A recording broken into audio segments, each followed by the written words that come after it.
Born in Cordoba at 1 a.m. PM, and now lives in Buenos Aires. Marco is going to give the second talk. And finite dimensional lead bialgebras. Usually not embodied. Usually not embodied. Right. And this one of Yeah, tell us what a lead bialgebra Okay. is. So I thank Professor Dennis for this invitation to give this talk. I'm happy to be here. Okay, so I'd like to talk about the bialgebras. So the first I will give a short introduction, then a second part on trivial central extensions on bialgebras, and then I'd like to talk on bialgebras with underlying two-step nilpotent bialgebras, and inside that family, the graph algebras. Okay. So the origin of the Could concept, you tell us what a Lie algebra is too first? Right. So you have an algebra is a vector space. Let's say I'm working on finite dimensional objects over any field K of characteristic different to 2. Wait. So this is Can't quite hear you. What? K is what? Infinite K is field? any field with characteristic not 2. So Okay. any characteristic but not 2. 3 is okay?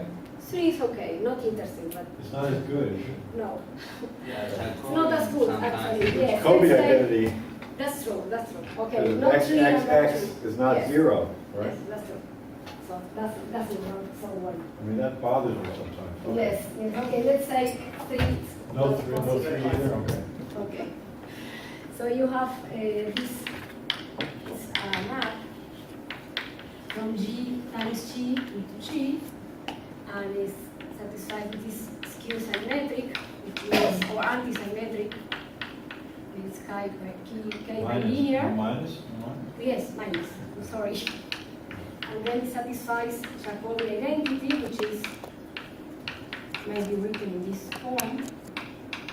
So the cyclic sum of the 3 possibilities is 0.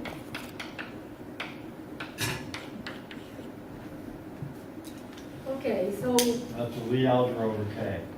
yes, And K, all these things are K linear maps.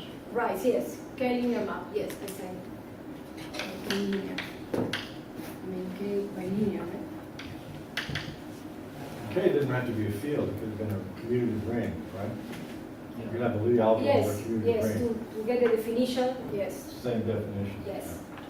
The reason I say that is because it's an interesting fact that a Lie algebra tensor or commutative algebra is also a Lie algebra. Right, You just think of it as being scalars. It Yes. works.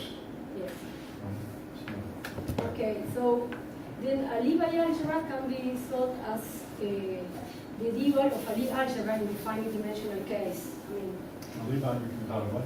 A Lie bialgebra is a Lie algebra endowed with a Lie algebra structure on the dual vector space. This is a one. On the dual vector space. Right. But more precisely, a Lie bialgebra is so a Lie algebra together with a linear map delta from G to the second exterior power of G, which is also linear. Change the vector for the field.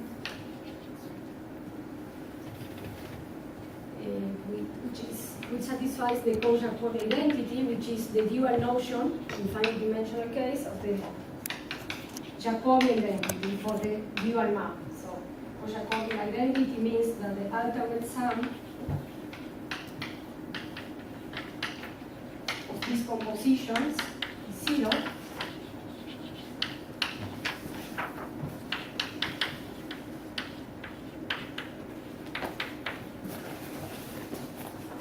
What's that notation alternate? Alternate sum, because the signs are alternate in each term. So you add the permutation on 3 letters and some overall sign. Oh, So alternate, you apply that to the whole map? alternation of that whole map? Is that what you mean? It is a sum of terms alternating signs. Well, okay. So another way to say this? The thing ALT, what do you apply it to? And Yeah, what does to it the give you? whole, to the whole. Yes, to the whole. Huh? To the whole thing. To the whole map. No. Alt is a function, a construction. What does it eat and what does it spit out? I'm writing here in terms of in another way. So what I mean is, okay, delta 1, 1. ¿Estoy haciendo bien, Marco, ahí o no? Sí, o tensor, ¿no? O wedge.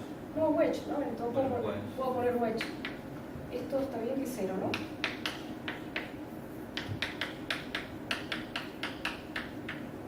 So in Sweden type notation, we have a sum of terms of this form, and this has to be 0. So here we apply delta, and then again delta in the second component, or here in the first component. This is related to this part. I mean, you may write it in tensor notation also, but this is antisymmetric, so. You know, delta, delta of x, what does the notation mean? This is notation. Delta of x is that, okay. Yes. Yeah, it's a sum of terms like that. This is in Sweden term notation means a sum of terms of this form. Okay. Okay. So this is called Jacobi identity, and there is a compatibility condition related to the Lie bracket, which is that delta is a one cycle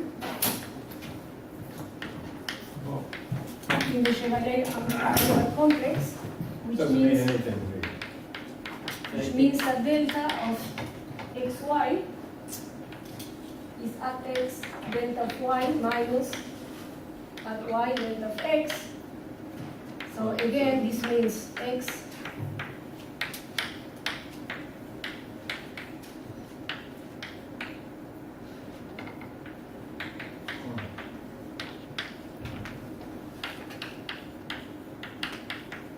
So maybe then that means if you see, No, wait, I have to talk to the speaker. So, again, Wait, in Swedish this is- notation, we wait, have wait. this. Yes, Patricia, you're adding some more conditions to this? yes, this is another condition. Yeah, but I don't understand this Okay. condition.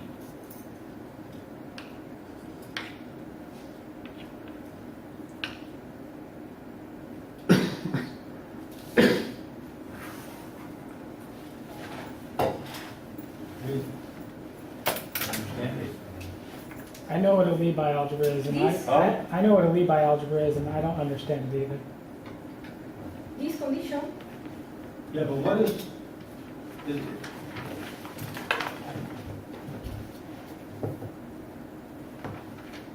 no sé qué decir. La primera condición. if you say if you say it's a map into wedge 2, then you just have to write. Is this the Jacobi? Oh, you're writing the Jacobi identity. yeah. You're Yes. writing the Jacobi identity. Yes, which is the dual of the Jacobi identity. Well, let's just which say is we one. dualize the map to satisfy the Jacobi Yes, of identity. course. Yes. Why don't you just go say that? No, yes, I said that. This is Okay, explicitly. no, you didn't quite say that. You said it's the Okay. dual. Just take that map, dualize it, Yes. identify wedge 2 of the dual of Yes, wedge I mean, 2, if you have a then Lie algebra five-dimensional, structure. and it says it satisfies Jacobi. Yes, Okay, fine. you have in the Okay, now we Lie get to vector this space. thing. Now what's this? So this is a condition which relates the both structures, the Lie algebra and the Lie coalgebra structure, because Okay. this delta is called a Lie coalgebra structure, and together with this condition, the Lie algebra becomes a Lie bialgebra. So this is the one cocycle condition is called So this because The first condition is this the condition, right? right. And you're just saying what add means, right? I say what this means is this, the same. To be a And one wait, cocycle, the first line is the definition, right? yes, it And means the this, Second line is explaining right, the first line? Okay. yes. All right. So, in the, so now. So isn't there a way to say this conceptually, like, delta, we have a Lie algebra, and then we have a map. Which two of a Lie algebra is probably a Lie module? Right? Like the tensor product of two Lie Yes. algebras is a Lie module. So wedge 2 is probably a Lie module. Yeah, it's the usual one cocycle in a Wait. Is wedge 2 a Lie module, naturally? I think it is. Yeah. You extend it by the derivation rule. So you're Right. saying that map yes, is yes. a map of Lie modules. That's what Yes. that means. Yes. Okay, so conceptually, No, it's not a map of Lie modules. It's a one cocycle. With Huh? value. It's Ah. not a map of Lie modules. It's a one cocycle with value in a Lie module. It's not the same. You don't have only at x delta y. because the minus sign? You have the second. So Oh. here Yes, you yes. have One it's one cocycle. cocycle. So it's not a model map.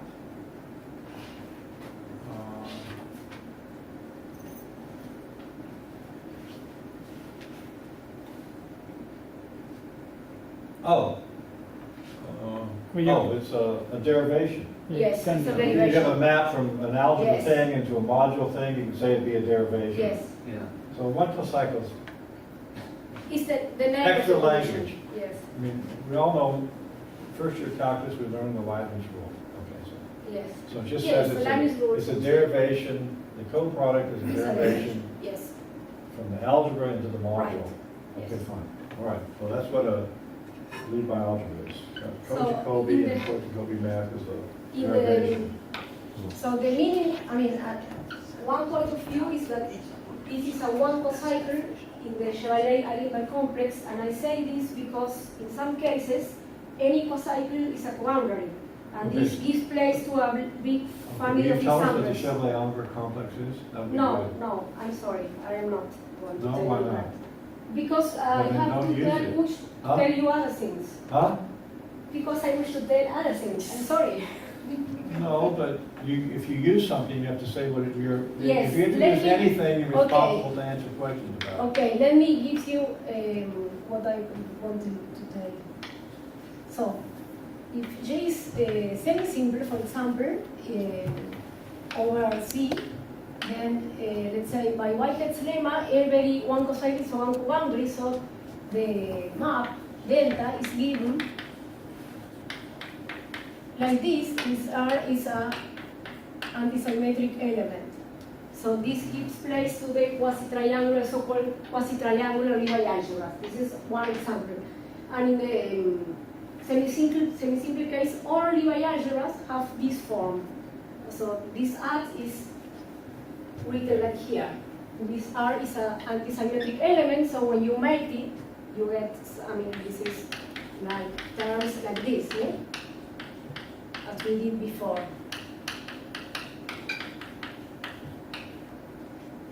You're Okay. saying if you make an assumption on the Lie algebra, then delta has to have that form. Yeah, this is a family of I don't care what the examples. assumption is. Under some assumption, Yes. delta is, let me see, add x Add of x R. of What's R. R? And R is an antisymmetric element. Some element, yeah. Right. Okay.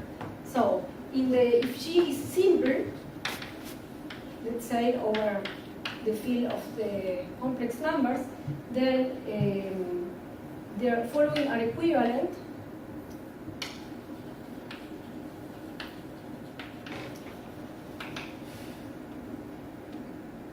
And Wait, no, I Same can't this see way. what you wrote.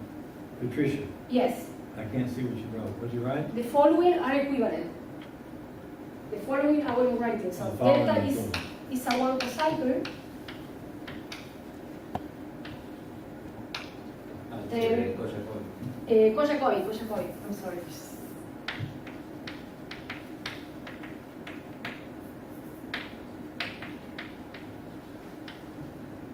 What? Okay, go, yeah. I am going to write this with a sub-index lambda because now next I am going to change this R. So this means that it is antivariant, so it belongs to the third exterior power of G, but invariant, so I write this G over there. It's in wedge 2. Yes. What does bracket mean? Bracket? It's What bracket? extended as using the line rule as a super derivation. Can I say it like that? Yeah, that's the scouting bracket. Yes. And this space in the simple case is one-dimensional, and this is generated by special element, what I am going to write as C of omega, and this is related with the classical Maxwell equation, would the origin of the concept is in this way, as I'm showing here. That's why I'm telling this. So this C of omega is, Wait, what did you write there? C? I can't read it, bro. okay. I can't hear That's it. why I prefer the What does it say? C? C, what? C of omega, and write to C What? of C C. of omega? Yes, this is, if you write, You have to write bigger and harder. okay, I don't see an omega there. It seems to be C, Y, Z. yeah, this What does is C, Y, Z mean? the following. This She's going to is define it the now. classical Maxwell equation. When this happens, we say that R is a solution of the classical Maxwell equation. So we have a 0 here and here an equation, and this is the left-hand side of the equation applied to an element omega, and omega is the Casimir element corresponding to the killing form Yeah. in the simple case. Okay? You know, no one in this room has the culture that you're assuming we have. Okay, I'm trying to explain it.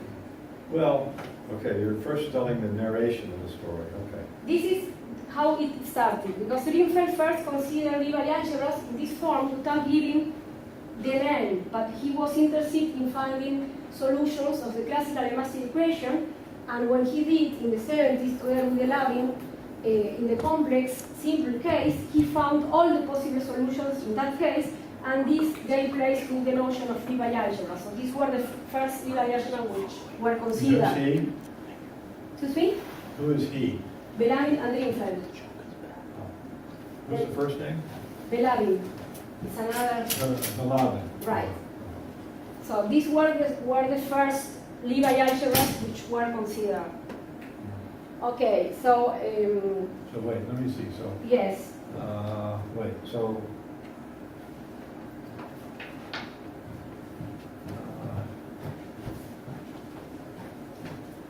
So this is an example of a Lie algebra. What it wasn't thought this way. It was thought of as a deformation or something. Right. Yeah. Yes, he thought them as classical limit of a quantum object, but I am not going to go to that aspect. But in the paper where he gave all this structure is like today one may translate this into the language of Lie algebras, but it wasn't at the first time the notion.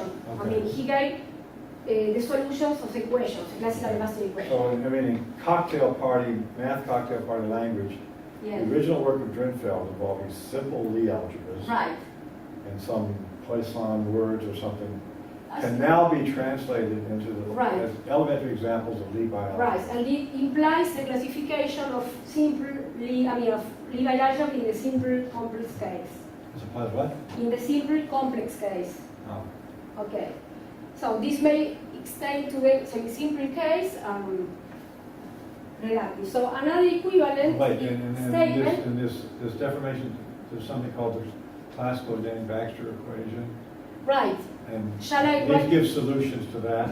Right. He was looking. The paper is called triangular equation and simple Lie algebras. Wow.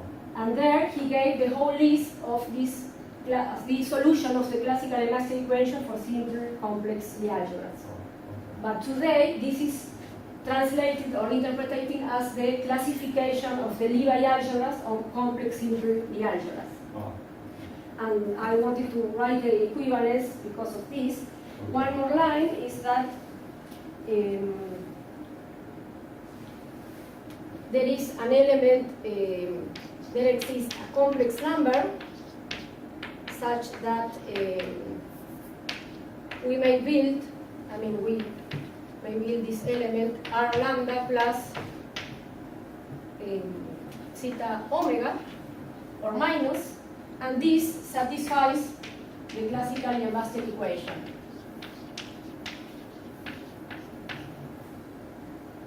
So actually, when we go from here to there, we have a scalar square because this is a quadratic equation, and on the real field, this works only when you have a square root of the complex number. So on the real field, you have different possibilities. Okay, there are more names. When this is non-zero, the family is called factorizable algebra, and where this is zero, when you have only an antisymmetric element which satisfies the classical Yang-Bastel equation, this is called triangular bialgebra. Okay. And the classification is wide because it depends on the Frobenius. The algebra is another topic. Where does W appear in the logic here? We have an R delta, R lambda. Right. So this new R is a solution. No, what's W though? W is the Casimir element. Casimir element. Right. And that's a particular element in the Lie algebra. Right. This is a distinguished element. In the second is symmetric. A symmetric element in the second tensor power of G. And it is possible to get a solution of the classical Yang-Bastel equation adding to this R, which satisfies this condition, a multiple of omega. Okay. So. You want to use this chalk? This is maybe better than the one you're holding Okay. right now. Thank you. So the families for which it is known the classification are, the over C, the semi-simple over C is essentially done by Drinfel'd. Essentially because not every semi-simple bialgebra may be written as a product of simple bialgebra. So this is something which is subtle there, but it's almost done. Then, Okay, wait, so can I just put myself, so this talk is going to be about the origin is this work of Drinfel'd. The yes. historical origin gets translated into bialgebras, and now you're going to continue the classification further. Yes, in a certain I just direction. had to mention a few families where the classification is done. So then we have, just to mention what I already mentioned before, the triangular, this is a wide problem related to the classifications of Frobenius algebra, so it's not done, not known. Then Wild, you wrote wild? What did you write there, wild? wide, the problem classification, Nilpotent things is wild, right? Yeah. Is that what you mean? wide, yes. It's wild? Is that what you're writing? Is that what you're Yes. writing? Wild? I can't hear and I can't Wild. see. She wrote wild. Okay. Wild means it's Right, crazy, okay. right. All right, fine. And then real forms, I did together with, What's on the left-hand side of wild? Triangular. Or triangular is wild. yes, together with Andruskiewicz, we did the classification of one of the two large families of real forms of simple complex algebras. We use this way to find and classify the solutions in the real field. The second family, which is also a work in progress, is where the complexification is semi-simple, but not simple. So this has to be done. And then other authors which See, the things consider... we're classifying are solutions of the Yang-Baxter equation? What do we Yes. classify? Are we classifying Lie We bialgebras? classify Lie bialgebras, so find Oh. distinguished isomorphism classes, Okay, and good. gave all the description of all of them in that family. Okay. Okay, there are Reshetichin and Delorme, there are others which did Lie bialgebras.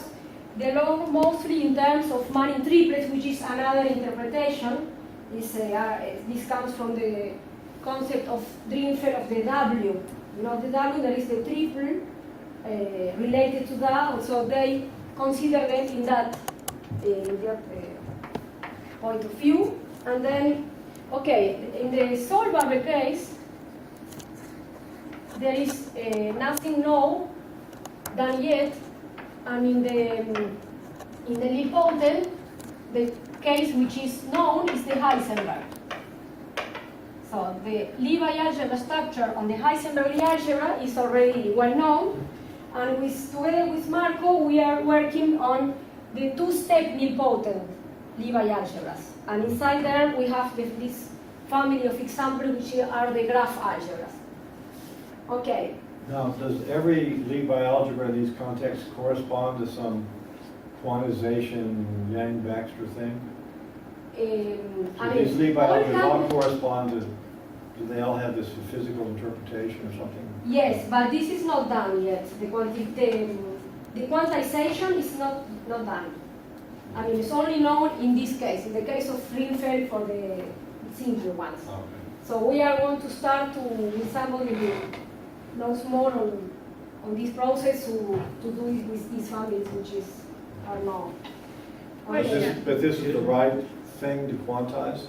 This is appropriate Yes, algebraic this is to said. quantize? I mean, every case in France told me these are quantizable, but he thought it would be hard because Drinfel'd quantized abstraction which he called standard, which is much simpler. But when we have more things, then it gets. We didn't finish, and then we will try to continue. But we are going to try again. Yes. Heisenberg groups, is it the generalized Heisenberg algebras? Is it the generalized Heisenberg algebras No, or like just three-dimensional? Right, the usual Heisenberg, which is in two n+1 generators with one central generator, this algebra. Okay. I have the structure written somewhere, maybe show. Okay, and then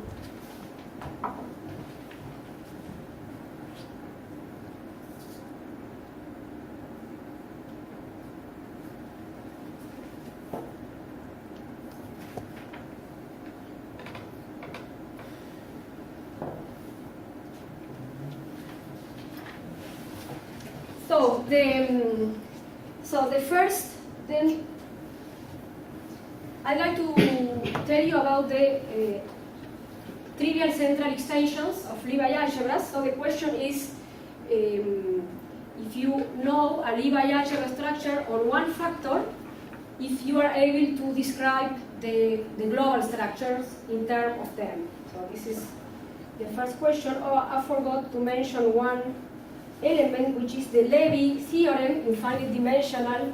Okay, so I'm sorry, let me go for a minute. But the Levy theorem says that any Lie algebra may be written, well, let me call R, so as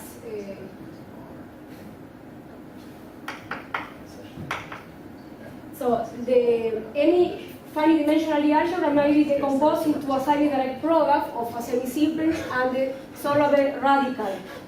So it makes sense to know the Lie bialgebra structure for these families. I mean, nilpotent are solvable too. So if you are able to go then to the original G.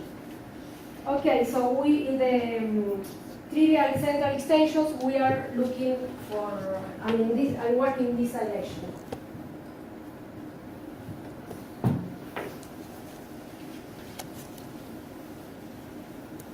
This is for Lie algebras?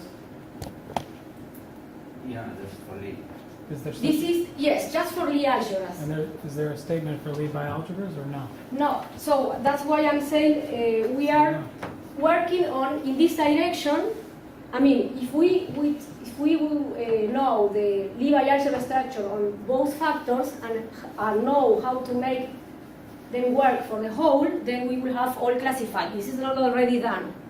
But we have one case of trivial central extension only. I mean, trivial and central extension, yes, we know.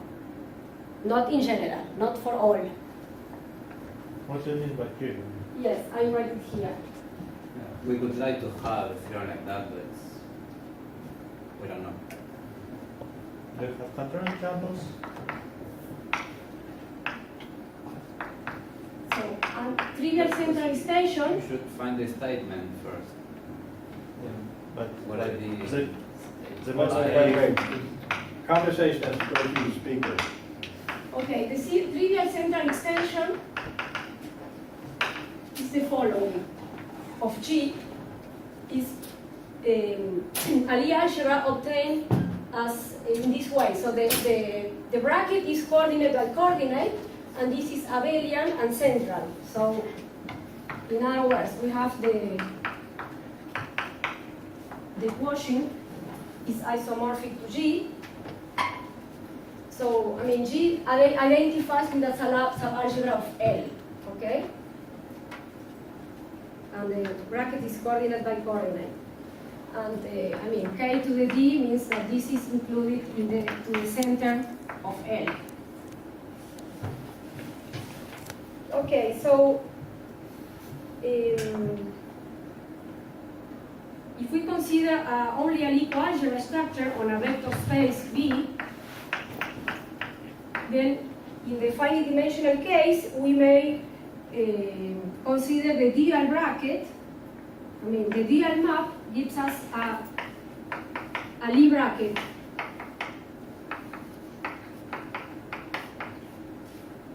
So we have a Lie algebra structure there. Okay, so explicitly we may write for elements phi and c on the dual space. This is the same as phi tensor c of delta of p. This is applied to p. This applied to element p. Give us the follows, and phi of b1, c of b2. And a coderivation is a k-linear map which commutes with delta in this form. So D is a coderivation. It is k-linear, and this is the same as delta composed with C. So equivalently, D is a coderivation if the dual map is a derivation in the dual Lie algebra. Okay, so for a Lie bialgebra,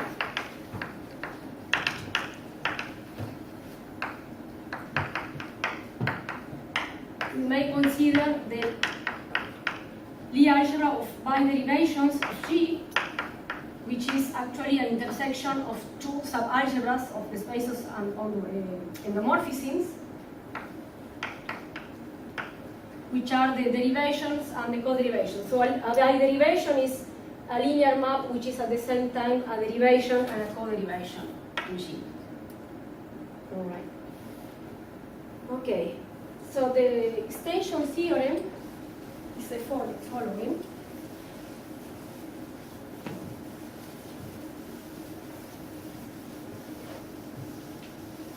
What's an example of this? Biderivation. Yes, I will give you in a minute.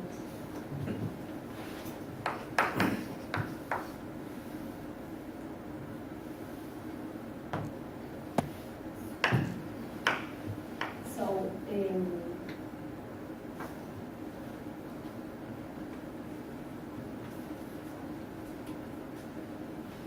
an example of a biderivation, which is this,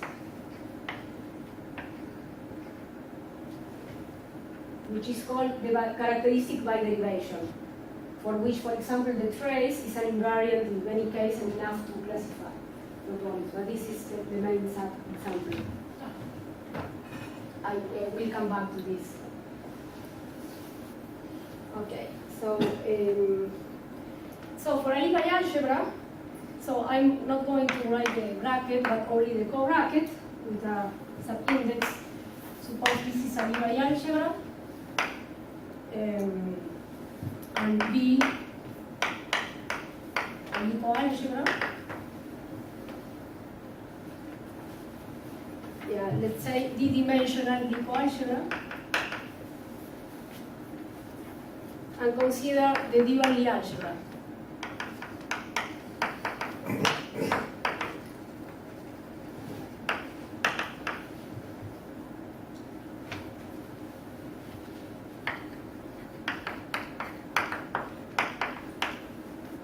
So consider a Lie algebra morphism from B12 to the set of biderivations. And then, so this formula gives, the following formula gives a bialgebra structure on the extension G times B, which is a trivial central extension, as I said before, in this form. So you have an element of the form x plus b. Then we may define for x, we use the delta we have already for the Lie algebra. For b, we have the delta b. And then we have a sum of terms, which we call the cross terms, which depends on this Lie algebra map. This, I didn't write it, this is a Lie algebra map. And I should have fixed a basis here to write this formula. Here where x belongs to G, B to B, and then we have a basis of T1, TD of B, basis of B, and the dual basis.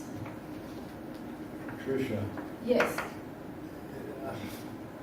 wait, Patricia, look, the second line, Yes. Let me just write one more word, please. so there's This is two the- jumps in logic in English.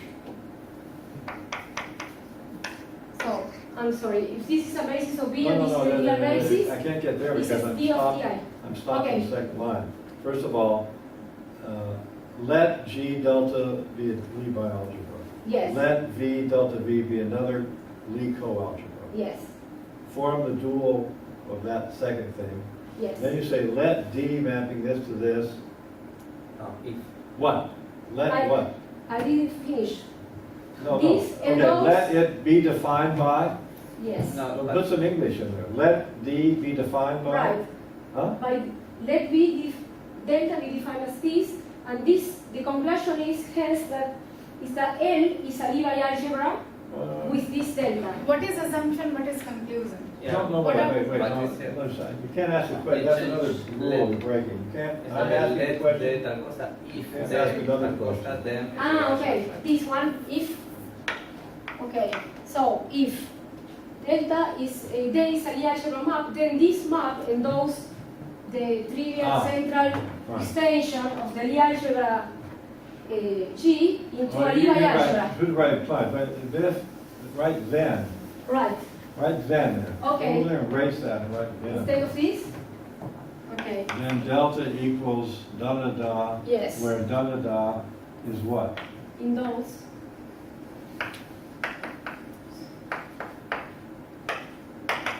Fine.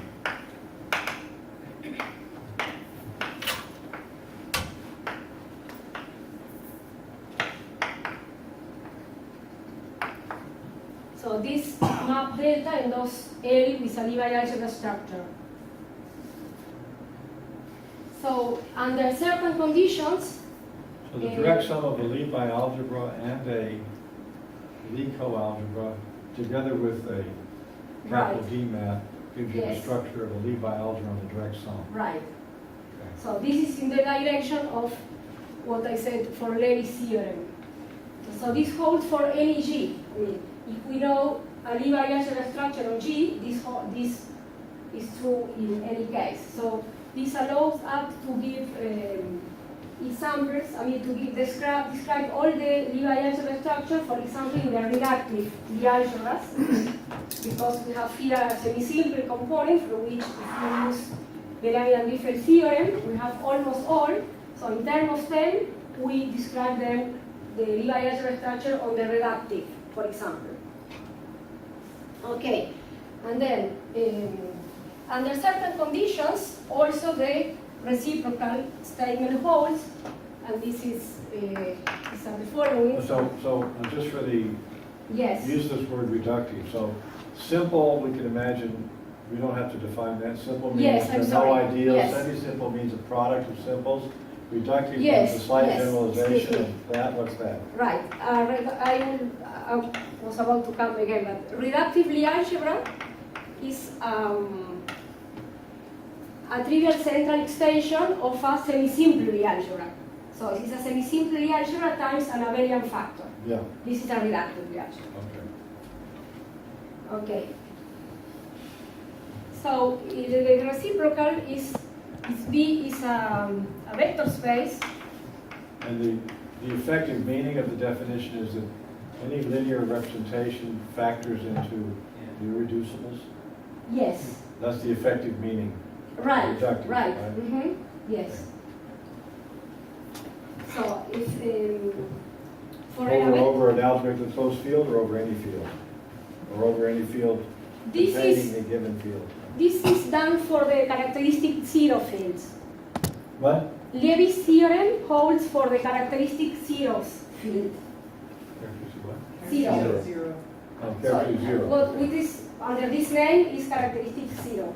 Okay. But this what we are doing here holds in any characteristic distinct of 2 or 3. Two, maybe three. Right. Okay. Then for a vector space, V and the algebra such that let G be a vector space and G an algebra. So theorem one is really construction. Yeah. Right. Right. Yes, this is a construction. But this gives most of the examples of a certain type somehow? Right, so this gives a lot of structure which were not known for the reductive, for example. Oh,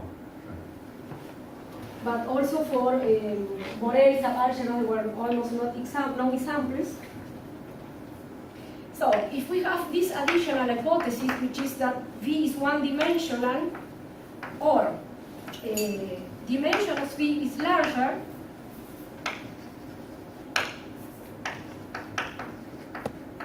but we have another hypothesis, which is that the Lie algebra is perfect, which means that any element may be written as a Lie bracket of 2 elements in G, then all Lie bialgebra structures in a trivial central extension of P times V, of G times V, is of this form, as in theorem 1. okay.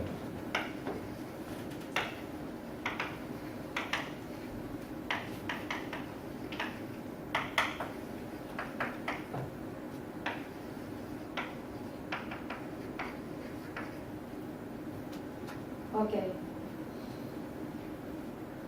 Oh, okay. So examples where this hypothesis hold, the semisimple and Borel. So for the semisimple it's easy to check this, and for the Borel there is... Oh, wait, Borel, we don't know Borel. Yes, I'm We don't going know to Borel. tell you now. So examples of applications of these theorems.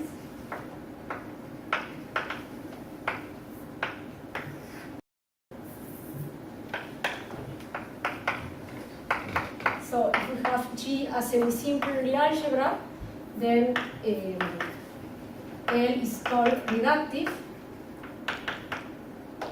Lie algebra. So it does here both theorems apply. I mean, the second statement holds as well as the So first. that statement, if G is semi-simple, L is reductive? Yes, this is the Right. name. Huh? Yes, when G is semisimple, L is called reductive. As Lie algebra, this is a name as Lie algebra.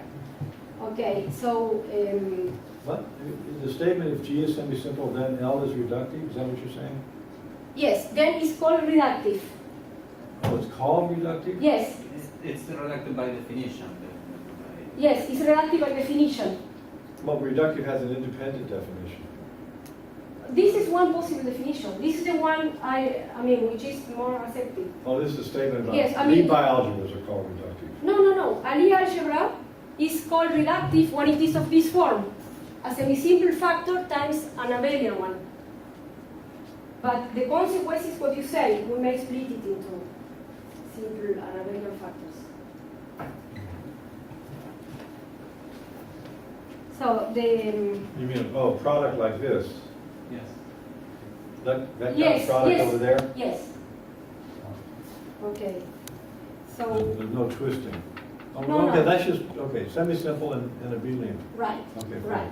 So here we have an additional hypothesis that I am going to write down because I will need it, which is that these are nice hypotheses which imply also the second statement. That's why I'm writing this. So this, okay, in this case, we have this additional hypothesis. This is the one we have here. But moreover, the Lie algebra semisimple is centerless and has no invariant elements in lambda 2 of G. And okay, the theorem applies. So here, theorems 1 and 2 apply. Well, one is not a theorem. I mean, it's just a Yes, it's a construction. construction. Yes. Okay.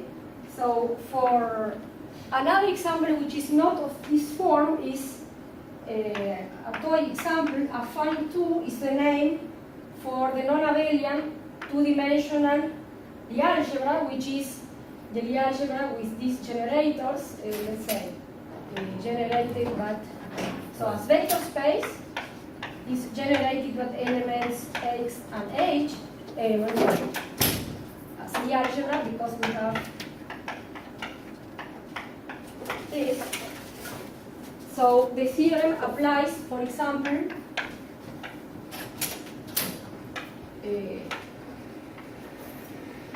for extensions of affine 2 times k. So one-dimensional factor. If you want to extend it at a larger factor, then you need to know the coabelian, the coalgebra structure on B. So this is also possible. Do this or other factor. Okay. Oh, wait, okay, so it applies, and then what did you say about, so that's one-dimensional extension. Right, so this is no problem. This is the second statement also. And then you said something else about V, you said something else about V, what were you saying? And then you said more words after you said that. You said something about Yes, V and... yes, that I don't have this hypothesis. I got confused because, Okay. I only wanted to say that if we have, in order to have a larger dimensional coalgebra, you need to know that coalgebra structure Yeah. on the d-dimensional. Yeah. Okay, but here it doesn't hold theorem 2 because you don't have this. Right. Okay. So this is a solvable case when you can analyze something. Right. So a teeny bit known in the solvable case. Yes. Right. Yeah. Okay. And then for a trivial centralization by a one-dimensional factor is That's also not polite, Harrison. You should leave. it's also possible for It is hateful, in fact. okay. A Borel subalgebra. Maybe you can say about the biderivation first, so the hypothesis makes more sense. No, I don't have it. No, but she's going to define Borel's algebra for us. Borel's subalgebra. So a Borel subalgebra of semisimple algebra G is one to form a Cartan subalgebra, which is a maximal abelian Subalgebra. right subalgebra. This plus all the root spaces corresponding to positive roots. This is a Borel subalgebra. So for a Borel subalgebra, we consider extensions. So upper triangle and the matrices is what we should. Yeah, exactly. Upper triangular matrices. Yes, exactly. So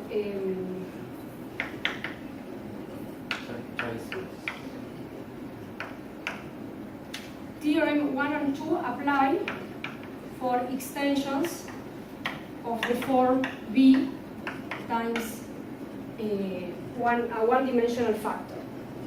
And an ingredient we need there. Okay, this we don't want to go further there. Sorry. So coming back to the extension, the theorem here, we need to know. I mean, it is clear that we need to know the biderivations. In order to be able to define this D, we need to know this space biderivations. So the first example of biderivation is this one I wrote here before. Let me repeat it here, maybe.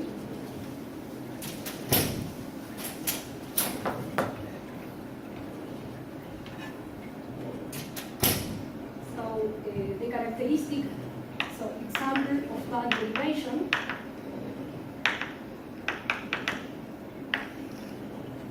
is consider D as the B bracket composed with an echo bracket. So this is a biderivation.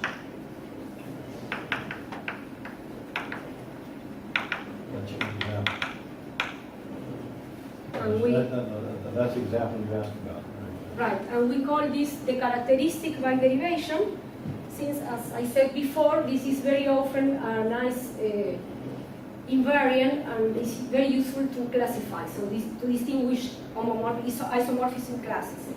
Even only the traits sometimes work as an invariant. So is this zero in the embodied case? No, in general it is not zero except when one of the two factors are zero, of course. But in general, no. It's usually not zero. No. Isn't that the definition of involutive? Yeah. Yes, the involutive is a bialgebra with this map is zero. Okay. Yes, but in our case they are mostly not zero. I mean, when the two are non-zero, then in general, I mean, I think never, we don't have. Well, for the Drinfel'd example, no one. Yes, they are almost never zero. Okay, so the other properties of bidimensions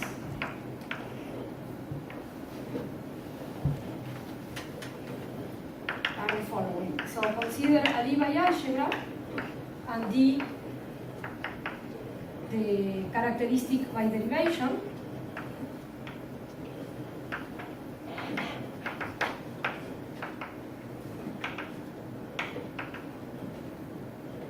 So the following properties hold.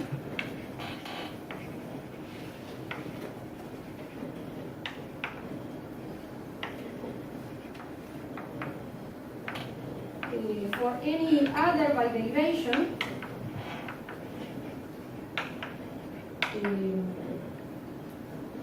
we have that B and E commute. So this is this maps is zero. What's zero mean? The composition of maps, the commutator of maps, which is D is the characteristic biderivation, and E is any other. Composition. Oh, okay. The composition, Okay. I mean the commutator is zero. So if we have a biderivation which is inner as derivation, I mean which is of this form, for any x in G, then what happens is that, and this is, I mean, a biderivation, right? A biderivation. So that is a biderivation. Yes, in the case that this is a biderivation, it's not always the case. Then what we have is that delta of this element we call x0 because it is fixed one. This is an invariant. I mean, lambda 2 of g to the power g.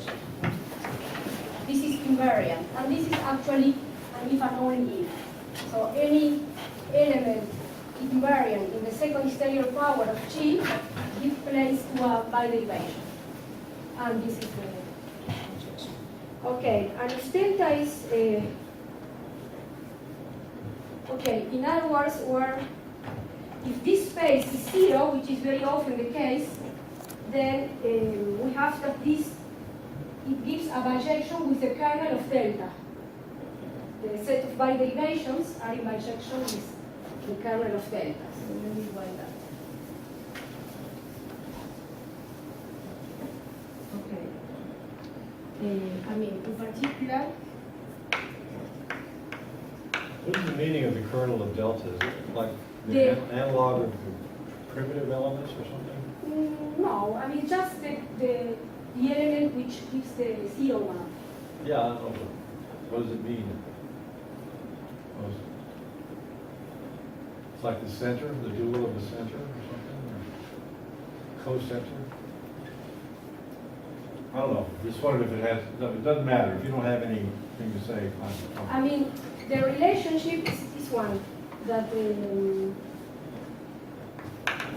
I mean, in the case that this is 0, then we have the inner derivation means the derivations which are of this form as act of an element. So this intersection to the coderivations are in bijection with the kernel of delta, but model the center.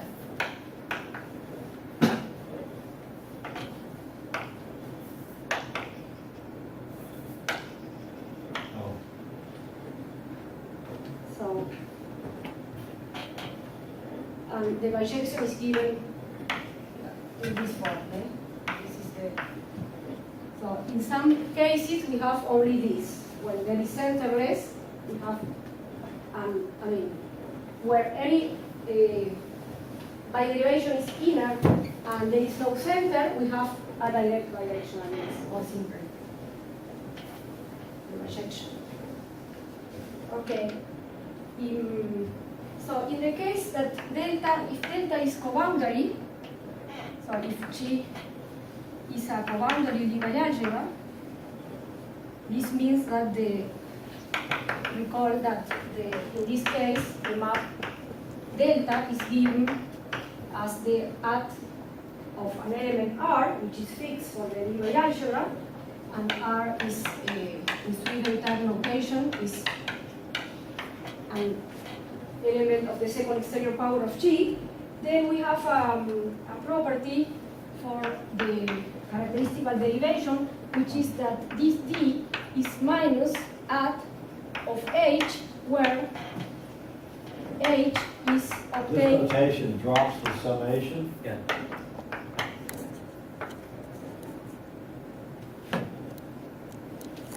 Which means, this means a sum of elements of this form. And this is interesting because in the simple case, D is what? D is the characteristic biderivation, this Oh, that one.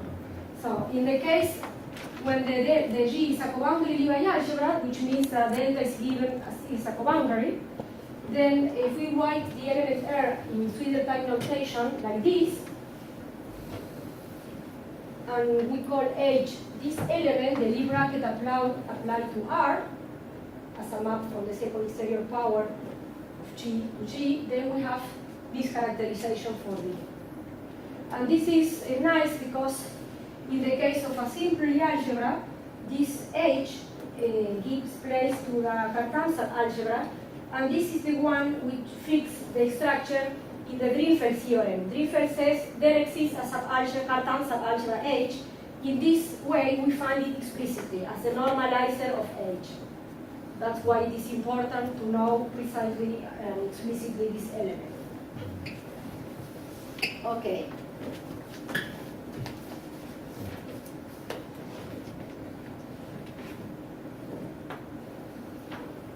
Okay, then more properties.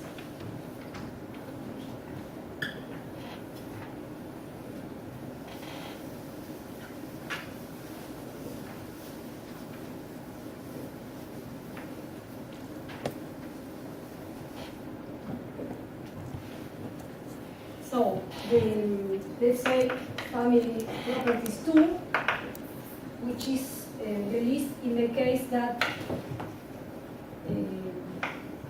D, the characteristic biderivation, is an inner biderivation. So as derivations is inner, let's say this for some H0 in G, then you have that for any other biderivation,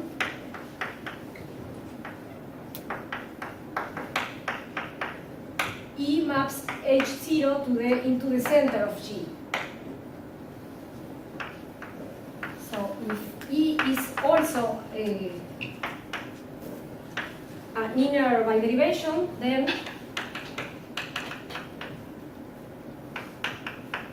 the result of the bracket between both x0 and h0, this belongs to the center.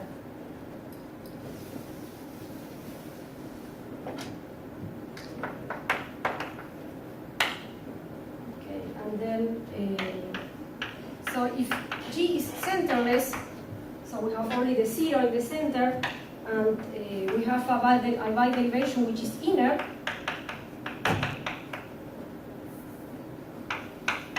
Then the Lie bracket, so x and x0 commute. So the Lie bracket between them is 0. So if G is a Lie algebra for which all derivation is inner and there is centerless and there are no antivariant elements in the second exterior power of G, then we have this direction from the set of biderivation into the kernel. So module nothing, I mean just direct. You have inner derivations here. Right, that's why I'm saying if G is, let's say, it's a Lie algebra such that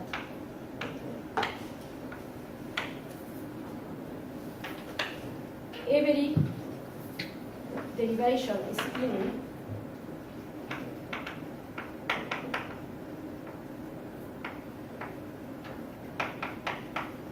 and there are no non-trivial antivariant elements in the second exterior power of G, then the set of biderivations are in bijections with the kernel. Centerless. And centerless. I didn't write it. Yes, I forgot the hypothesis is centerless. So, and this is X is in bijection with at X. Okay, so this, for example, happens for the semisimple Lie algebras and for the Borel subalgebras, Borel Lie algebras. Okay, so shall I write explicitly the table for a find 2 times the field? I think kernel of delta is like the dual of the abelianization, Yeah. right? Ah, yes. Because the image, the abelianization is quoted by the image of the bracket, Yes. and you're saying the kernel of the co-bracket, Right. so the dual of the Yes, I will do it. abelianization. I think I split the example so that can go to the. I'm being rude like Harrison now. Yes, but these are at 3:10 over 2 minutes. Okay, so I think this is going to be long.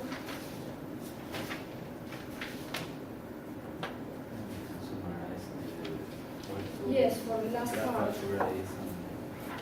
No tenés escuela, ¿no?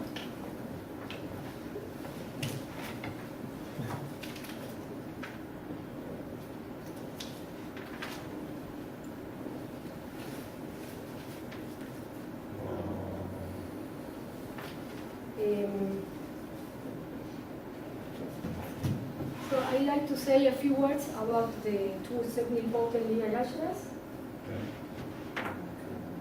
I mean, here they come down the examples, but I think it's no much time. So, okay.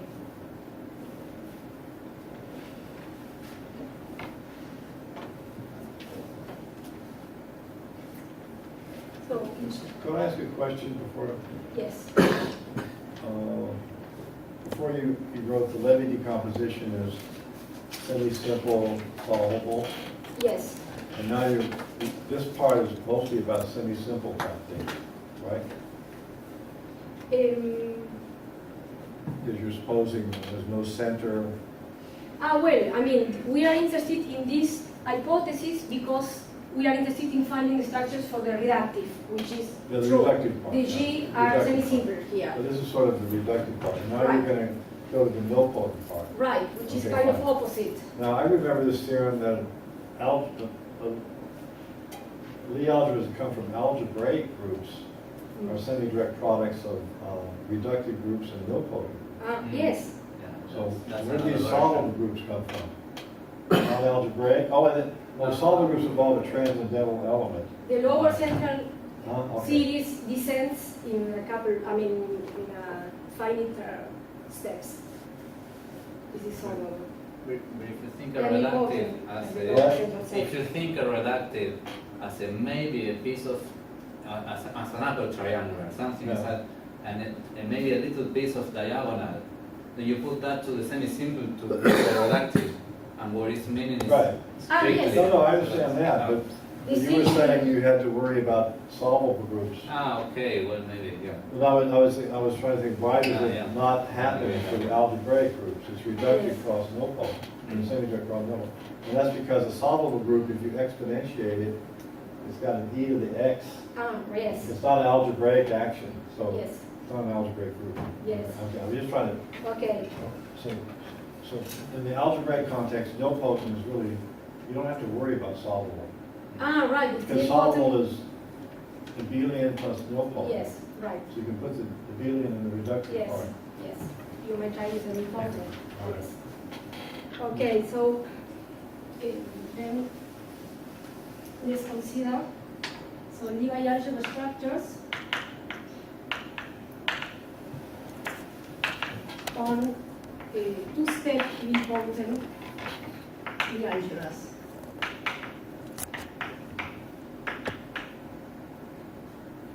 It means you have some center, and the quotient by the center is abelian. Right. I mean, two-step nilpotent I is used for to hate n. this word nilpotent. Really. N is a two-step nilpotent algebra. If we may write the property in this way. Right, right. Okay, so this means, of course, that the Lie bracket from any pair of elements is contained into the center. And Z is for center, right? C is the center, right. So we may write as a vector space in this way. So C is an ideal subalgebra, and we take as W any linear complement. So actually what happens is that this goes into the center. Okay. So I am interested in writing the Lie bracket in this form. So if we fix a basis, or shall I write over there?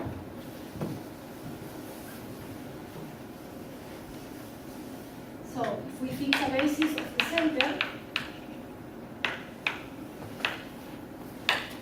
let's say theta I,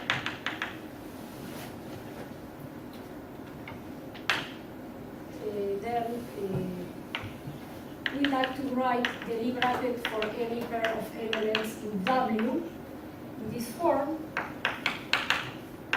Hey, before we do this, what are the Lie bialgebras for abelian Lie algebras? Excuse me? This is the second case. The first case would be, what are the Lie bialgebras for just abelian Lie algebras? Yes. Well, this is Have you already discussed that, maybe? This is included in this case, but not explicitly. Aren't they just the Lie coalgebras? Oh, this could be, this I mean, included in Lie this algebra, case. yes. I mean, abelian means zero brackets, so Right. any Lie coalgebra is Oh, any coalgebra structure, and that's it. verifies the, That's right. the Lie bialgebra. Yes, so this is our B there. Okay, fine, done. Okay. Okay, so if we fix a basis, then we may write the Lie bracket between two elements of W in this form. And we are interested in these maps, Ti from W to W star, which are determined by the Lie bracket. Because we have equations involving this, and our whole structure will depend on this, Ti, and analogous Sj for the Lie bracket. So I'm going to do something similar in this form. So this is for I'm not sure I understand. Ti of B. we have a Lie, let's consider N, W. and a two-step nilpotent Lie algebra. Yeah, I know, but what does this notation mean? Ti of B, parentheses, Yes. W is Zi. So we have the center plus a linear complement, fix a basis of the center, and write the Lie bracket between any pair of elements of W in this form. So this Ti gives the coefficient in this formula, and there are maps from W to W star. So this, No, but it seems to depend on two variables. Oh, W is fixed? yes, W is fixed. No, little w. I mean, this is a map in W, is an element of W star. It depends on little w. Doesn't it depend on little w? No, because this is labeled by the basis of the center. I know. So Ti of V is in W star. Huh? Ti of V is in W star. right, this, So it takes in an element of So W. it depends on both, but if you fix one, it gives a dual element on the other variable. You can make it into. yes, I mean, I am not writing down the dependence of W. I mean, Yeah, but then you wrote Ti maps w, given w. Oh, yeah, it goes into the, okay, Right. now I got you. okay, so we do something similar. We define delta 1, which is going to be the restriction to W, and co-restriction to the lambda 2 of W.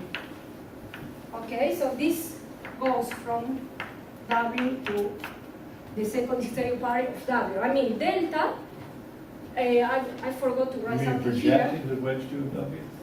Yes, so I forgot to write here if N is a Lie bialgebra now. So if we have, this is for a two-step nilpotent algebra. If we add a Lie bialgebra structure, then we have this together with the following. We define the restriction and co-restriction of delta to W and the second stereo pair of W, which means for any element in W, this gives the lambda 2 of W component. So we consider now the dual map. So the dual Lie bracket as we did before. So we consider this given as the dual map of delta 1. So this is from the second exterior power of W star to W star. So we may obtain then maps like this.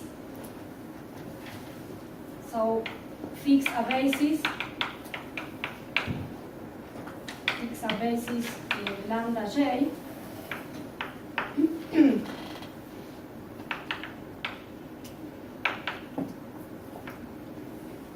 of W star and define maps Sj. So for the Lie bracket of lambda and mu, we have a sum running over j of Sj of lambda applied to mu, and this is times lambda j.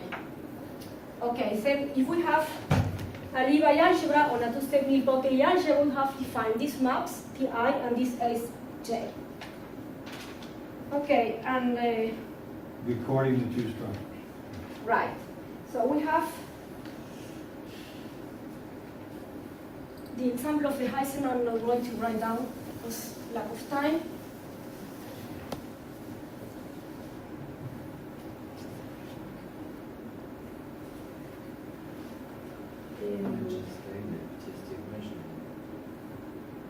Right. Okay. So the TST, we call this here TST theorem, which is the following. What does that mean? I'm going to explain it. So in this Teach theorem, hypothesis, TST theorem, we have, under this hypothesis, delta 1 is an equal algebra structure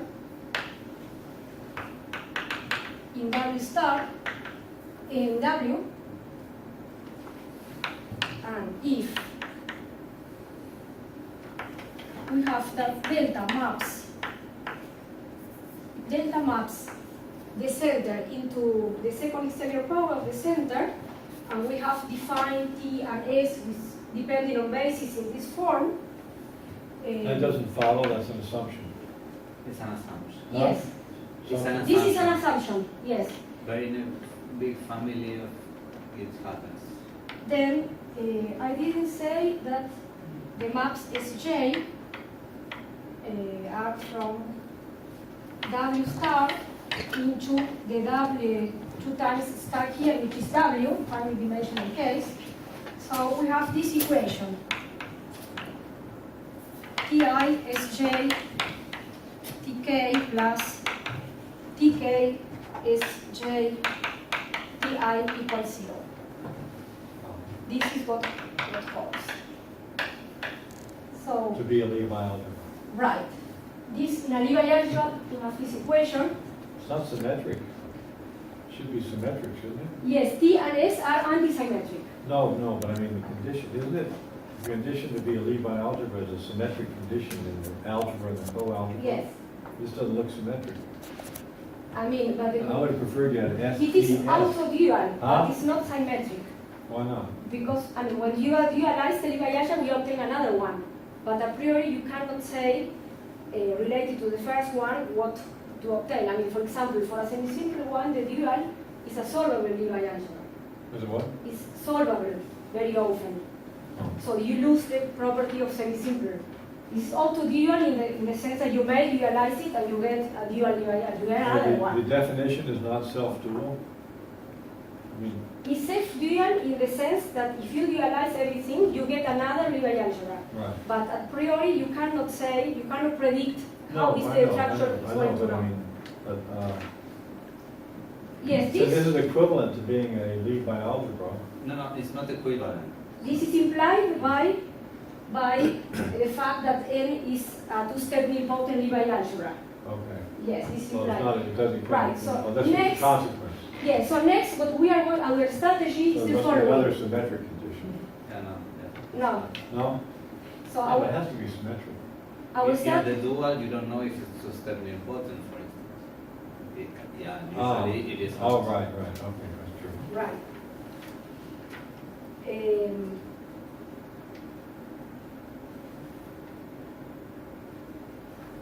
I think. Oh, yeah, you have this condition here. And Stay this is symmetric. a necessary condition, not Right, just yeah. equivalent to fully finding the structure.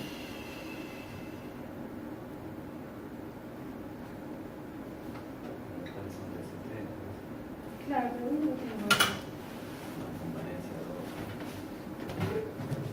Ah, la graf. Pero no tengo ni la definición, no sé en qué orden lo voy a dar. Oh, G is here.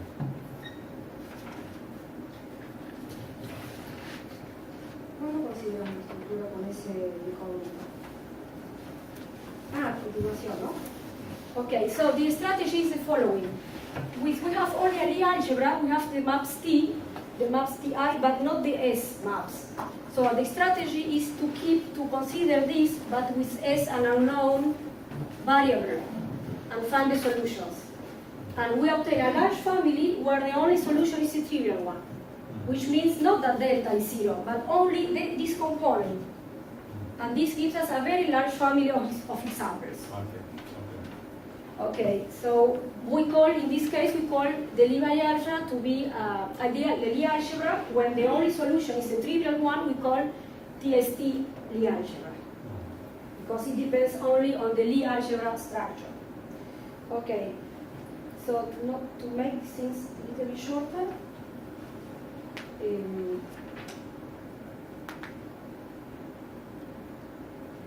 digo cuáles son todas las líneas, ¿cierto? El teorema de la estructura, the general construction. Listen, I will tell you this so that I can say something on the graph algebras.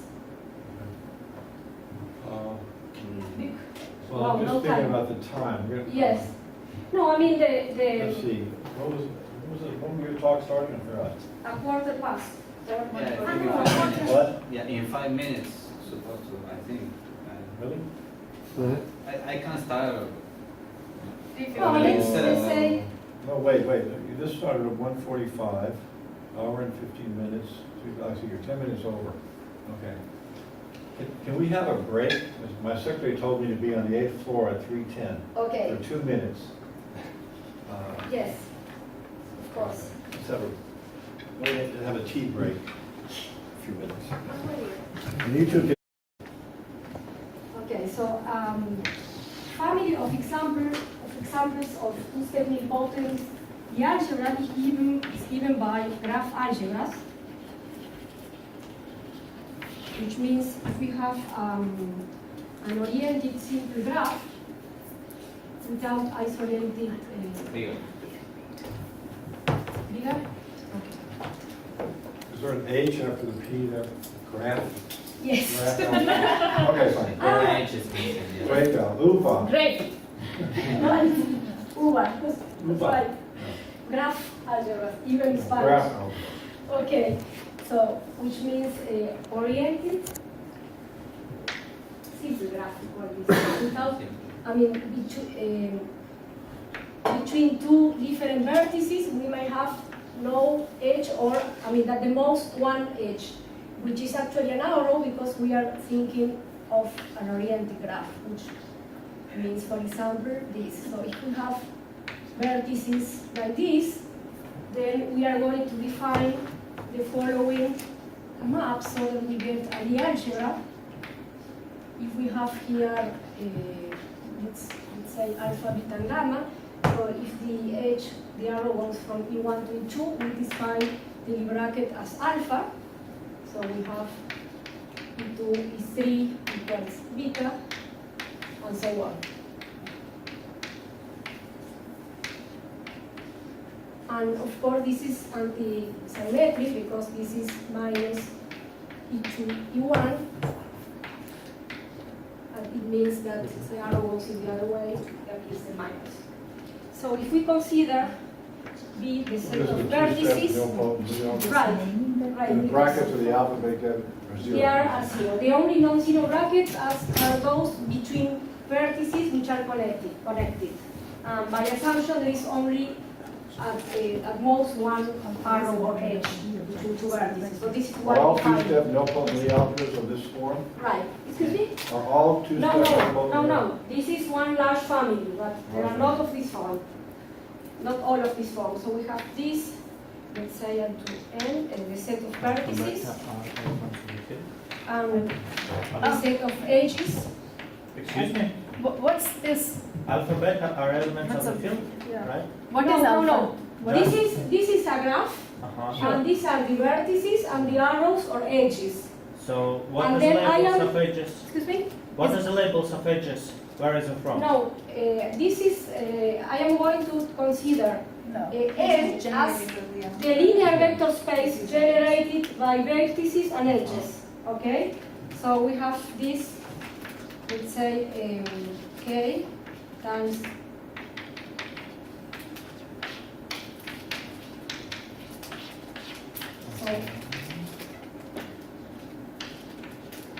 so this is a vector space, and with this definition, the other bracket being 0, we get a two-step nilpotent Lie algebra. Okay? So the arrows, here the arrows are playing the role of the center of the algebra, and the other subspace is just a linear complement. I mean, this is, C is the linear space generated by the arrows. Okay, Ah. Okay. So the Heisenberg algebra, only the smallest Heisenberg algebra may be written described in this form. Only in this case, the Heisenberg is realized as a graph algebra. I mean, only for the smallest case. Okay, so which is the aspect of the TST equation in this case? I mean, just to say a word about the graphs. For example, the regular polygon is an example. In n vertices, there the amount of edges is the same as vertices. On the other hand, the opposite case is a complete graph, Kn, where you have as many arrows as possible. So we are, at the end, we have a comparison with the sizes of bialgebra structures in those cases. Okay, then we have a lemma, so a proposition. For a graph algebra,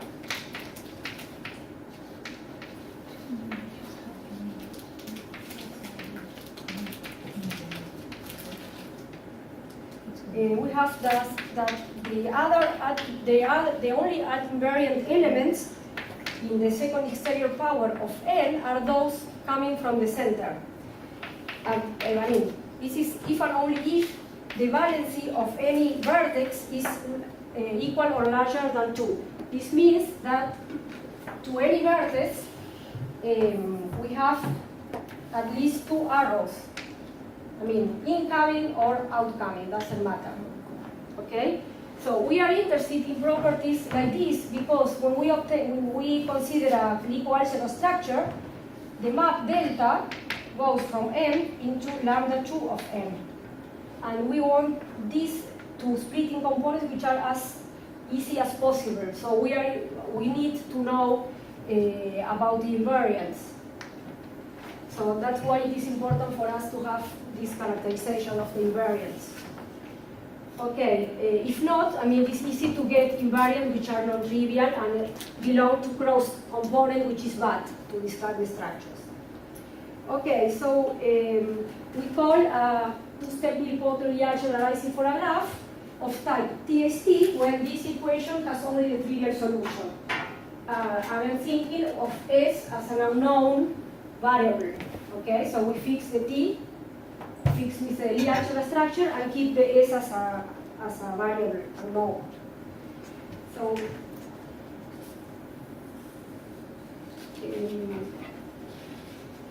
So the next proposition tells us where when this equation has, let's say, near trivial solution. I mean, if n is to semi-potent algebra arising for a graph, and consider S an antisymmetric solution, so some set of maps, so symmetric solution of the TST equation.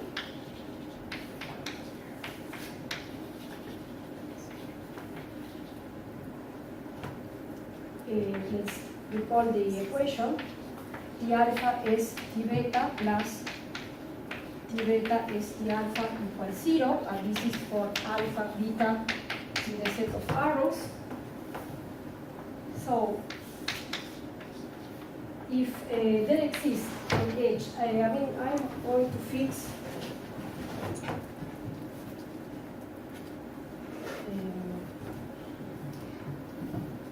okay, we consider the base of the vector space given by the edges and vertices as we have. This is index, okay, like A and J, yes, okay. If there exists an edge joining vertices, let's say A and J, then Sij is 0. If there are, what does that say?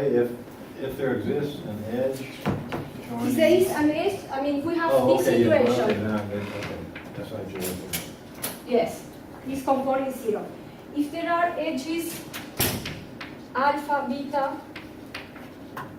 and and vertices I prime, j prime, such that I is joined to I prime and j to j prime.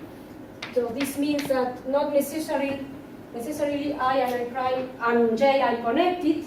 Then again, so we have this situation. Then again, is ij is 0.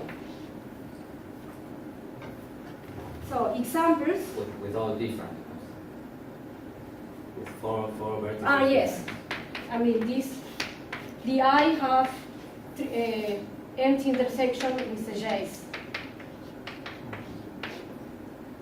So, examples where this happens for any pair of vertices, so that the only solution is a trivial one, are, for example, these.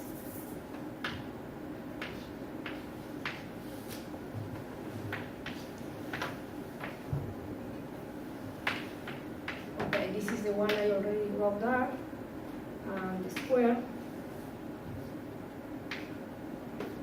Or okay, here, so the Lie algebras arising from these graphs are of type TST. Are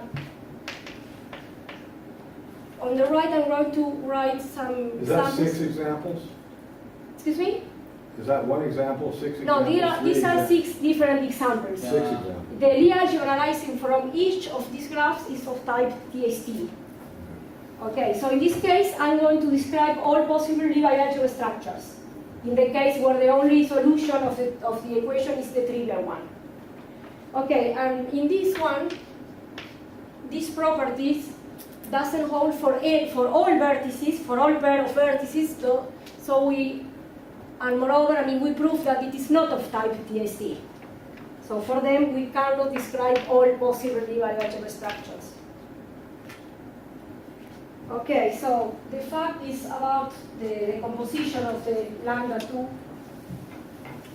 So this has to be with that.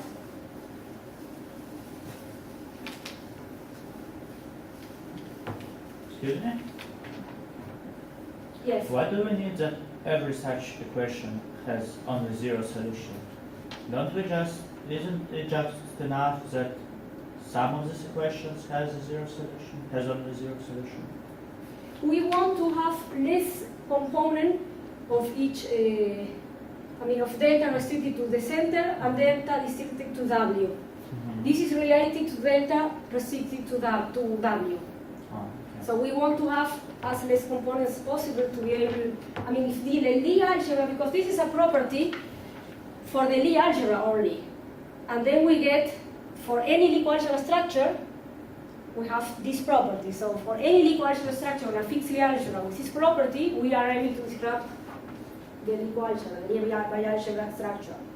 For example, if the valency, the corollary is if the valency of any vertex is equal or larger than 2, then the Lie algebra, this for all vertex, then n is of type TST.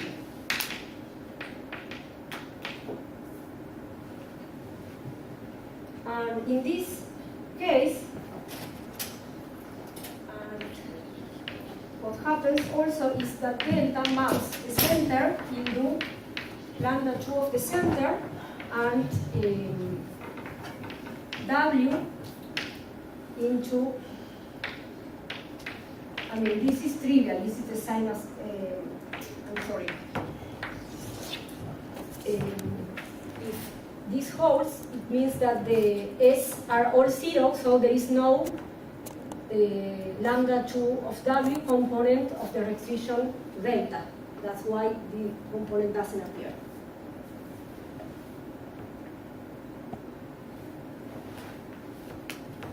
So we may write the form, so any bialgebra structure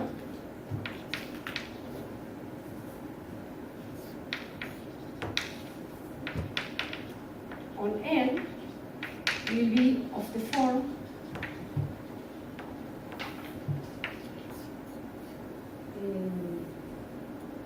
delta of an arrow, we need something a bit algebra structure, and delta of a vertex, a sum of the maps which comes from the algebra map we have before.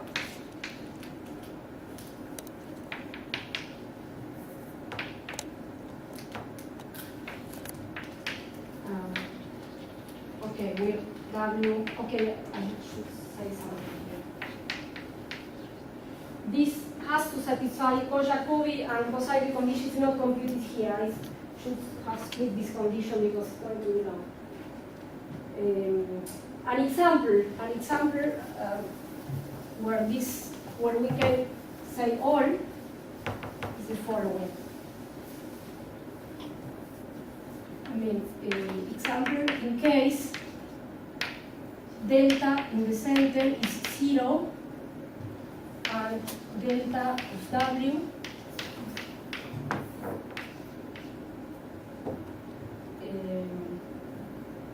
is inside lambda 2 of the center. This means that delta of any vertex is of this form. So coefficients mu, which depends on the vertex and on the pair of arrows, times alpha which beta, and the only condition of the mu in the mu parameters is to be antisymmetric. So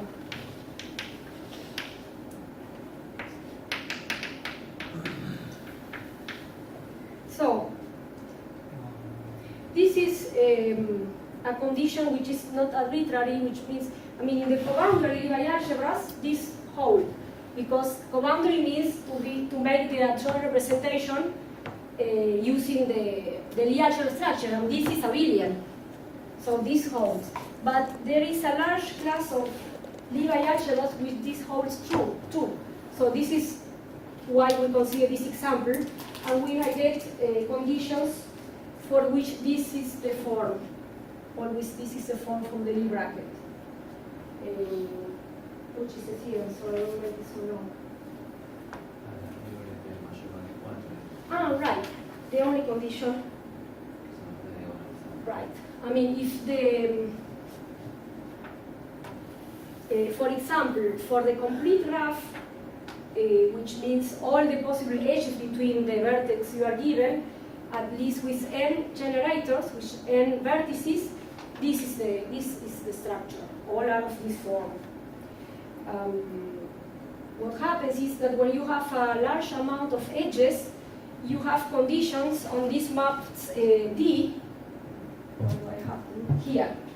So these are not written, but they start to commute all with each other. You get eigenvalues and eigenspaces, one-dimensional eigenspaces, because you have a lot of equations, too many equations for this map, so you get all of this form. Okay, and the amount of equations, the amount of structure which satisfies this, am I writing for the table? Do I have time? No? Okay. I mean, just for the complete graph, and this is for the regular polygon. So if N is 1, 2, 3, 4, the amount of free bialgebras which are quasi-triangular are like N squared. And for delta, we have N squared times I minus 1 divided by 2. So here we have, I'm sorry, start with 3, eh? The intercept. So we have here 9. And then for 4 we have 16, 24,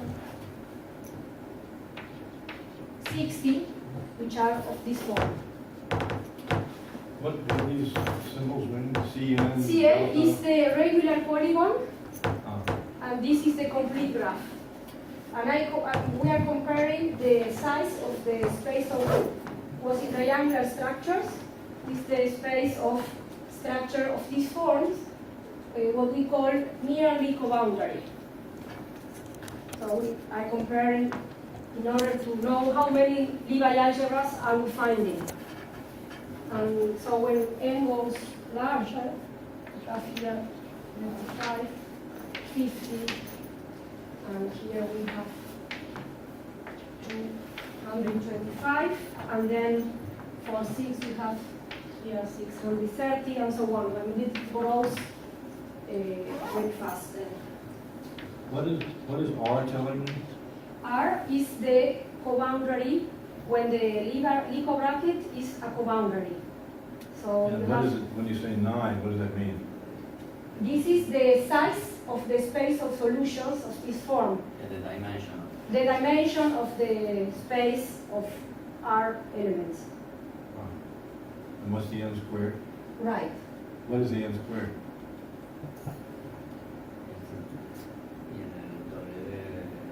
No, that's the general formula. You're just telling me how to compute n squared. Yes. Okay.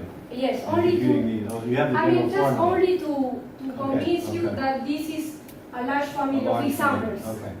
And over here? And over here is the Same same, thing, but same for thing. another kind of, this is a complete graph. Complete. Okay, I got it. Okay. Because actually this is relate, this give place to the free two-step nilpotent algebra. The graph algebra arising, the algebra arising from the complete graph is the free two-step nilpotent. When you say R is 9-dimensional, what do you mean?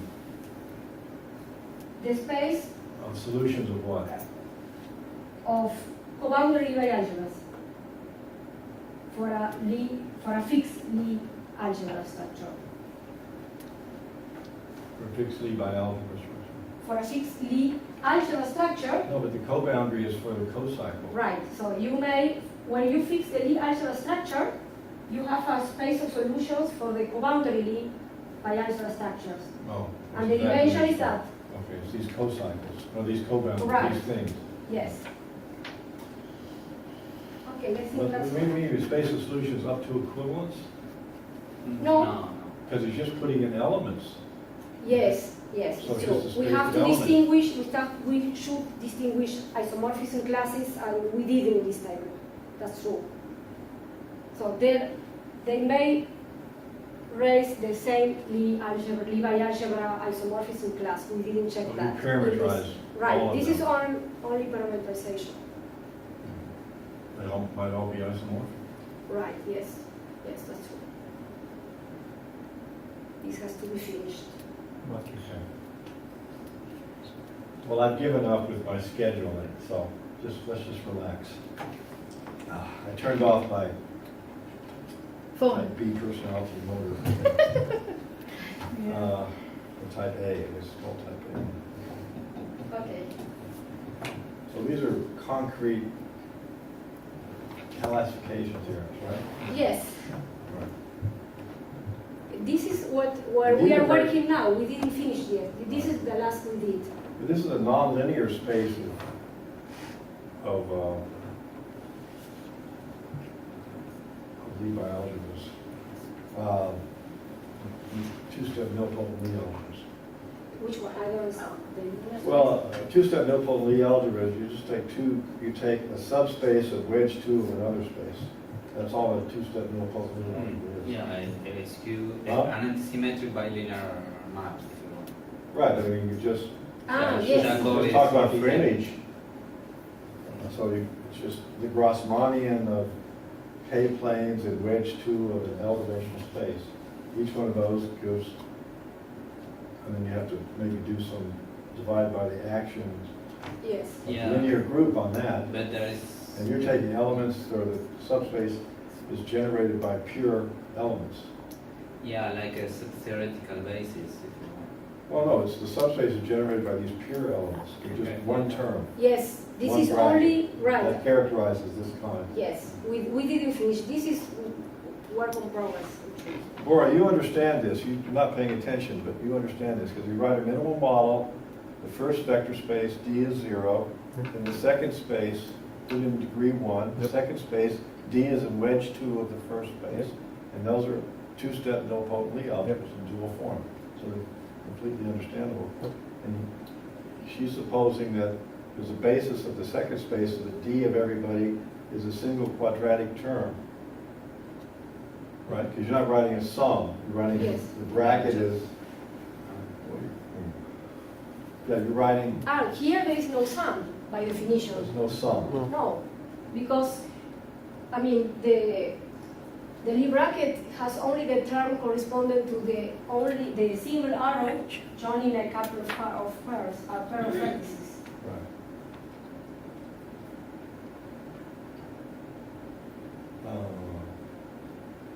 But the coalgebra structure is not so you cannot see it because it is, I mean, hidden in the S map in part. I mean, this is for the Lie algebra structure. No? Yeah. The Lie coalgebra is more Yeah. That's what you're calculating. Yeah. right. And you can't do the general two-step. Yes, I mean the general two-step is what. No, but what we said at the beginning is that the TST equation holds always. Okay. Well, Which with that means not assumption- that only with the trivial solution. I mean the TST equation. This Okay. is general fact, Right. With S possibly non-zero. right? So this is all. This holds. This the most general one I said. We have other characterizations equal to cocycles. No? Yes, we found another formula. Which is also explicit for the two semi-model without extra hypothesis. For the relationship. I mean, we know what has to be true for cocycle and co-Jacobi. We have the formulas. Yeah, the analogous to the construction form, we have a construction theorem or a construction formula. Yeah, analogous A set of data gives a Yes. bialgebra structure. Just it is not so nice, I mean, that's very technical. We don't know if we miss something. No. Scott left, but I asked a question, and then he asked the same question, and I think you gave us opposite answers, and I couldn't hear very well. So if the characteristic bi-derivation, Yes. is that 0 when the Lie bialgebra is No. involutive? Ah, involutive. Yeah, Involutive is equivalent to being to that being 0. real. Yes, To that being 0. right, but this is not our case. I know. Ah, I yes. just don't know, it's just, that I wanted to know. Right, yes, because- this is a definition because of. in string topology, we have two kind of, we have a Lie bialgebra which is involutive. Yes. But then the Lie part of it, there's another Lie algebra and an abelian extension. Ah, So it's conceivable that there's a non-involutive Lie bialgebra lurking there. ah. So one part is not involutive. So when it's involutive, this quantization stuff doesn't work out too well? I mean, you don't have many solutions of Yang-Baxter? It has an interpretation. Huh? Well, the square of the antipode gives you involutivity or Right. not. And usually the square of the antipode is complicated. In UQ of G, No, wait. You said square of the antipode, what? What's the sentence? the square of the antipode is always an automorphism of the Hopf algebra, or an endomorphism of the Hopf algebra. It doesn't need to be the identity, okay? And usually it is not. No, I know, but I mean. It's not an abstraction to quantize. It's not an abstraction. You can have the universal enveloping algebra of a Lie algebra. This is the Hopf algebra with square antipode equal to the identity, and you can quantize that and get an You can non-involutive. deform. Yeah, you Deform. can deform, get an non-involutive. So, In our finite dimensional cases, there are never involutive. I mean, we didn't find one of these Right. equals 0, except that one of the two are 0. And in the very low dimensional cases, they distinguish isomorphism classes. Only the traces are invariant. I mean, for very small dimensions. Just the trace. Well, there seems to be this funny thing that Lie bialgebras and Frobenius algebras, they're not Cazul-dual, but they're kind of like Cazul-dual objects. Because the dual of Lie is commutative, so the dual of co-Lie is co-commutative. So Lie bi should be, and the dual of the derivation thing is the module thing. I mean, it's sort of, but what happens is, this is all, these are all not professional statements, these are amateur statements, okay? But in each case, you have a special subclass. The involutive Lie bialgebras is a subclass. In the other case, you also have, where this map is zero, right? We call it Euler or something, because it gives the Euler characteristic. If it's a finite dimensional Frobenius algebra, it's non-zero, the Euler characteristic is non-zero. In fact, this thing measures the Euler characteristic. The Euler characteristic is not the identity, or something like that, okay? And then, so call the thingy is zero. The thing is zero, okay? In each case. So in other words, if it's involutive, something is zero. Yes. And the other, so it turns out, it looks like when you have a zero, the zero Frobenius thing, let's say it's involutive. Frobenius is involutive if this corresponding map is zero. Just, that's not the right notation. Right. I can't say this sentence otherwise. So the involutive Frobenius is like Cazul-dual to all of Lie bialgebra, I think. And the involutive Lie is Cazul-dual to all Frobenius.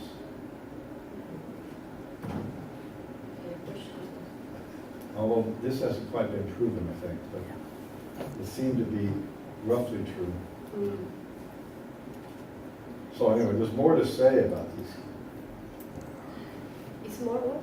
There's more to say about the right. meaning. Yes, This has about the some meaning. Yes, It has this some is meaning. true. Yeah, Yes, right. this is true. Yes, yes, a lot of equations and leads to more better interpretations. This is true. I mean, because when you do this Cazul duality, right, the relations of one become the dual. Relations. So if you have Yes. fewer relations here, you have Yes. more relations here. So that's Yes. why if you put the relation here, you don't have it here. Right. If you have it here, you don't have it here. So that's why that's the formula. Well, okay, I'm ready for the next talk. Are you? Okay, thank you.